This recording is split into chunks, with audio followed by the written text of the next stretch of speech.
नाशिकचा पालकमंत्री म्हणतोय मी निळं शर्ट घालतोय, मी त्याला पंक्ती देतोय. पंक्ती कुणाला? मातंगाच्या लोकायला, वाल्मिकीच्या लोकायला. पुन्हा एका कोण्या माणसाला म्हणतोय आम्ही उमेदवारी दिली, आम्ही काय जातीभेद करतो का? बायला लाज आहे नाही या पालकमंत्र्याला बोलायची? हा, अरे आम्हाला का माहित नाही का? तुम्हाला तुमच्या ज्या ज्या जिल्ह्यात तुमच्या सोयीचे दलित आहेत त्याला तुम्ही उमेदवाऱ्या देतात. आमच्या सारख्या लोकांना तुम्ही उमेदवाऱ्या देतान का? माधवी जाधव सारख्या बायाला उमेदवारी देतान का तुम्ही? हा, लाखो करोडो लोकात तुम्हाला सवाल प्रश्न विचारणाऱ्या, सत्तेला सवाल विचारणाऱ्या बायाला तुम्ही देतान का पद? नाही. आणि तुमचं काय म्हणणं गिरीश महाजन, काय म्हणते तुम्ही महाजन साहेब, की आम्ही त्याच्या पंक्तीत जाऊन बसतो, आम्ही त्याला पंगत देतो. तुम्ही आम्हाला पंगत का म्हणून देतात? कारण आमचे हक्क मारून खातात ना, रातंध्या भ्रष्टाचार करतात आणि आमचं बजेट सगळीकडे वळवतात आणि ते खातात. हा, आणि झाकलपी करण्यासाठी त्याला पंक्ती देतात. पंक्ती देण्याचं आणखीन काय कारण आहे? कारण आम्ही लोक उपाशी आहेत. माग इथले जे आहेत का दलित, वाल्मिकी, हे जे तुम्ही म्हणतात ना, तर हे उपाशी लोक आहेत म्हणून तुम्हाला पंक्ती द्यावा लागतात. पंक्ती देऊन तुम्ही काय आमच्यावर उपकार करायला नाहीत. निळं शर्ट घातलं, जय भीम बोललात आणि पुतळे उभा केले म्हणून तुम्ही आंबेडकरवादी, जय भीमवादी, कुंड संविधानवादी होत नाहीत. आम्हाला माहित आहे पुतळ्याचं राजकारण. तुम्ही दिवसा कुठं पुतळे उभा करायला तर कुठं स्मशानात त्या मसन वाट्यात पण पुतळे उभा करायला.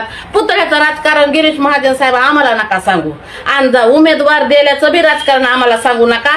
तुमच्या सोयीची जी जात असेल, जो माणूस असेल त्याला तुम्ही उमेदवारी देता. दलितातले, SC STच्या लोक, आम्हाला ते बी माहित आहे. हा, आणि तुम्ही जे म्हणत ना निळा शर्ट घालतोय, त्याच्या पंक्तीत जाऊन बसतोय, हे जातीवाद तुम्ही करतात. साऱ्या लोकांच्या महामानवाच्या नावानं घोषणा देत होतात का? देत होतात ना. बाबासाहेबाच्या नावानं तुम्हाला घोषणा देताना काय तुमची दातखिळी बसत होती वय का? तुमची जीभ झडत होती? हा, का काय मर्यायचा काय गड्डा नाटा उठला होता होय तोंडाला? डॉक्टर बाबासाहेब आंबेडकरांचा विजय असो म्हणायला काय झडत होती होय जीभ? हा, पुन्हा वरून म्हणायचं आम्ही संघाच्या मुशीत वाढलेलो.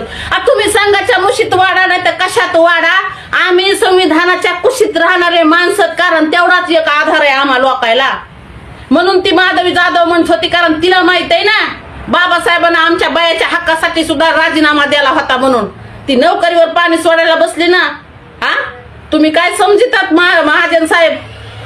कवा दारूचं प्रमोशन करायचं, कवा पुतळे उभारल्याचं सांगायचं, आणि इकडं बजेट सामाजिक न्याय विभागाचं वळविल्याचं ते कोण सांगन?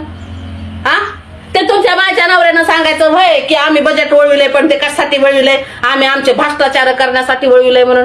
डॉक्टर बाबासाहेब आंबेडकरांनी रात्रंदेहात जागून त्यागून सगळं तब्येतीची ह्याची हे करून वाट लावून त्यानं ते केलेलं आहे सर संविधानाचं. आणि कालच्या दिवशी तुम्हाला इसर पडला होय. बोलताना पुन्हा म्हणायचं एखाद्याचं नाव अनावधानानं राहिलं असं. बाबासाहेब आंबेडकर म्हणजे एखादं झालं होय? हा, एवढं बी 12 पाण्यानं धुतल्यासारखं नाही वागलं पाहिजे. एवढं निचरटन, एवढं पानचट नसलं पाहिजे. गिरिजन महाजन साहेब, तुम्ही पालकमंत्री आहेत म्हण, बरं म्हणलं नाहीत मी माय हाय म्हणून. कारण माय असं शोषण करीत नसती लोकांचं लेकरायचं. हा, एकाला अंगाशी एकाला जांगाशी धरीत नसती माय. हा, बाकीच्या लोकांच्या महामानवाच्या बाकीच्यांच्या घोषणा द्यायच्या, आम्ही काय त्याचा विरोध करीत नाहीत. पण तुमचं हे भांडण लावून देतात ना दोन समाजामध्ये, तुम्ही तेढ निर्माण करतात. आणि पुन्हा म्हणायचं त्या बायचं काय एवढं गोंधळ घाल, बाबासाहेबाचं नाव घेतलं नाही का म्हणून ते गोंधळ झाला. हा, आणि तुम्ही एवढा भ्रष्टाचार करतात, एवढं निचरट पानचट होऊन वागतात, त्याला कोणी विचारायचं? त्याला कोणी सत्तेला सवाल कोणी करायचाय? हा, एवढं निर्लज्जम सदा सुखी नसू नये माय. हो, आणि किती माय पंक्ती नांगतीन देतो म्हण उपाशी माणसाला. हे पंक्ती देतात आणि तुमच्यामुळेच आम्ही उपाशी राहतो.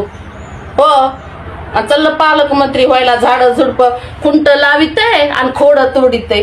हो, झुडप लावित आहे असे आणि म्हणतोय नाही मला खोड तोडू द्या. काय कार्यक्रम आहेत? अरे इथं सऱ्या धर्माचे लोक आहेत. एका धर्माचे या देशात लोक नाहीत. आवती भोवती चिमणी पाखरं वाघ काय काय पराणी हे राहतेत. हा, कुणी सांगितलंय? हा, पण लय माय बडबडीचा बोबाटा, झिपरी मारी झपाटा, हेच असं आतलं असतंय गोष्ट. कानाला पुंग लावू देत नाहीत. पण पुन्हा पुन्हा असं ताळ्यावर येतात एखादं नडायला गेलं की. बाबासाहेबांना मंत्रीपद सोडलं होतं बायासाठी, ओबीसीच्या लोकांसाठी. आम्ही नोकऱ्या सोडू शकत नाहीत का? हा, आणि असंच जर महाजन साहेब जर असंच बोलत राहिलात ना तुम्ही, तर आमच्यासारख्या जर 8-10 बाया जर बायानं घेरलं ना, तर माय लयच कुचत्या. हो, पुरावर बसून आडनाव पुसणारे असतात आमच्यासारख्या बाया. हो, त्याच्यामुळं माफी मागून हे करून निस्तारा वापर करत आणखीन एक वेगळं नाही बोलाव, नाही तर गुन्हे दाखल होत असते. तर पण ते कसे होते ना, आमच्या हातात सत्ता आहे म्हणा, है की नाही? असंच आहे.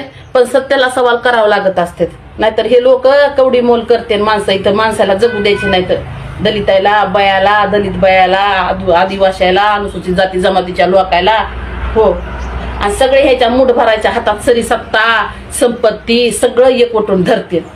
हो, असं कवटाळून बसते ना, हजारो पिढ्याची ह्याच्या सोय करते.